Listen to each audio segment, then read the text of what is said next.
अनेकदा लोक म्हणतात की ध्यान करा, मेडिटेशन करा, परंतु खरं सांगायचं तर ध्यान करणं सगळ्यांना जमतंच असं नाही. म्हणजे मन शांत ठेवणं, विचार थांबवणं हे थोडंसं कठीणच असतं.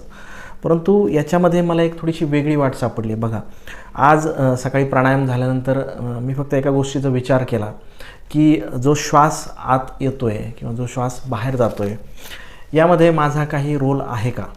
नाही, बरोबर ना. हे जीवन जे मला मिळालं आहे याच्यामध्ये माझा रोल अजिबात नव्हता आणि एक दिवस ते संपणार आहे तेव्हासुद्धा यामध्ये माझा रोल कुठलाही नसेल. मग या प्रवासाबद्दल मी कृतज्ञ का नसावं? म्हणजे देवा, तू दिलेल्या या देहासाठी, या श्वासासाठी, या जाणीवेसाठी मनापासून धन्यवाद. हे सगळं जे आपल्याभोवती आहे ना, पैसा, लोक, स्पर्धा, ही एक फक्त माया आहे, एक नाटक आहे. आणि लक्षात घ्या की आपण त्यामधले एक पात्र आहोत, एवढंच आहे. पण आपण त्या पात्रामध्ये इतके गुंततो, या नाटकामध्ये इतके गुंततो की आपण विसरून जातो की हे नाटक एक दिवस संपणार आहे.